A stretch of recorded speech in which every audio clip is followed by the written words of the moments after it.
आं अनसाय रामसियारि नोंथांमोनखौ दिनैनि बे गोजोन मोनाबिलि समाव बाथौ बिबुंसारि जानानै गोजोन हामलायनायखौ बावहरबाय। दा बे समाव जों दङ बर' थुनलाइ आफादनि 59थि बोसोरारि जथुम्मा नि दिन्थिफुंसालियाव बर' न'खराव दंफैयो। दा बे समाव जों सासे जर'खा सुबुं दंफैयो। बिथाङानो जाहैबाय नेपाल हादोरनि जापा समस्तिनि MP मुस्रिमा कुमारी मेसे बिथांनिफ्राय जोङो जोंनि बे बर' न'खराव फैनानै माबोरै मोनखो बेखौ जोङो बिथांनिफ्राय मिथिनो नाजागोन। जा खुलुमबाय आब'खौ, नोंथाङा बे जोंनि बर' न'खराव नुजाथि फैनानै माबायदि मोनखो बेखौ जोंनो फोरमायना होनो हागोन नामा?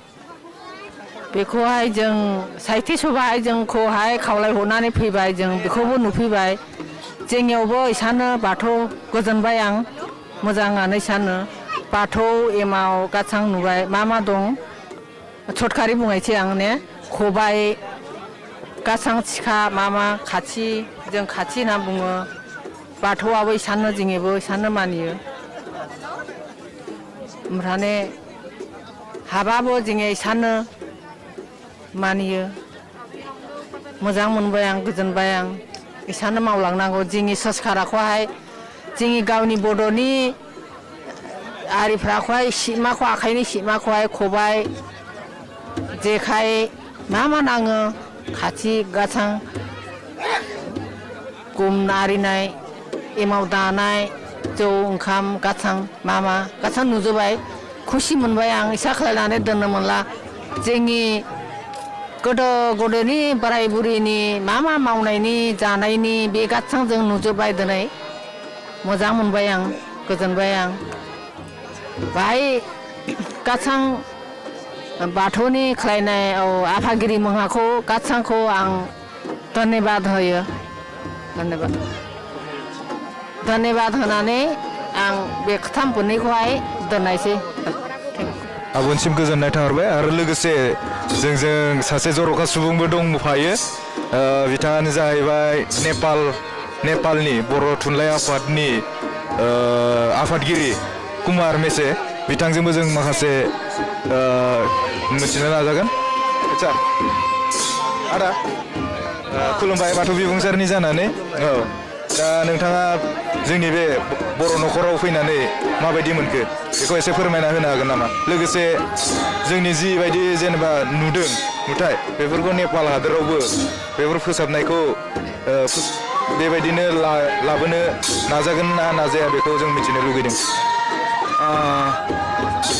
गोजोन्थों ने जों नेपालनिफ्राय फैनायनि बड' साहित्य सभानि कार्यक्रमखौ माने नायनो ने बेनिफ्राय मोनसे मेसेज लानोको लागि बेनिफ्राय कुनु कुछु शिक्षा लानोको लागि जोंखौ इनभाइट खालामो। जों फैबाय मिथिबाय बेलाय जोंनि लक्की ने जों खाफाल गोनां बुंदो। जोंबो बाथौआखौनो फुजा खालायो ने बेहायबो बाथौनो फुजा नुबाय, सिजौ नुबाय ने औवानि गारियाखौनो इसानो जोंबो बानायो।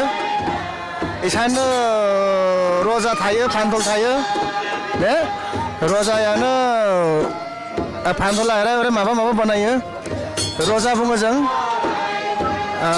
रजाया ओमफ्राय गावनि माने बाथौगिरिनि नियम निथि अनुसार फुजा पाठ खालायो ने माने सेवा खालायो। इसान नुबाय फरगाला मुंबो नुवाखिसै आं। आंनि न'बो बाथौ दं, सिजौ दं ने जोंनि हाबाबो इसान बाथौ खालायनायनि खुनु हारि खालायाखै। इसान बाथौ गिदिङासै ने इसानो हाबा खालायनाय जोंबो मोजां मोनबाय, गोजोनबाय ने गावनि धर्म माने परम्परा जोंनि बिमा बिफा बौ बिबौ जोंनि फर फादर बाथौ धर्मखौनो मानिबोदों ने बेनिखायनो जोंनि गावनि जातीय धर्मखौ जेन फोजावलांनांगौ, बिकास खालामनांगौ बुंदों ने एसे बेखौ एक्सटेन्डेबल खालामनांगौ जायो। आरो फुजा फाथ होनायखौबो एसे हालका बादा खरसा खालाय जायामालिनो एसे खालायलांनायनि माने बांसिन खरसा खालायलांला। जों बर'फोरा एसे फाइनान्सियेल क्राइसिसाव गोलैलांबाय रा ने बेनिखायनो बाथौ धर्मखौ एसे खरसा बरसाखौ खम खालामनानै बेखौ मोजाङै बाथौ धर्मखौ माने अनेक जायगाहाय संसारनि अनेक जायगा जहाँ जहाँ बर' दं ने बे जायगाहाय बेखौ माने लांनानै मोजाङै बेहायनि बर'फ्राखौ बे जायगानि बर'फ्राखौ फोरोंलां बे जायगाया एकदम मोजां जानायनो जे बाथौगिरि बुङो जोंबो बाथौगिरिनि नाम थानायनो अन्तिमाहाय आं मा बुङोला बाथौनि मोनसे मोननै खोथा बाथौगिरिनि मोनसे मोननै खोथा दोनो मौका होबाय नोंथांफोराखौबो आं धन्यबाद होयो गोजोन्थों बुङो माने आरो भबिष्यहाय इसाबायदि कार्यक्रमफोरखौ संसारा जहाँ जहाँ बर' दं बे जायगायाव थांनानै एसे आरो फोरोंलां ने होननानै आं बेखौबो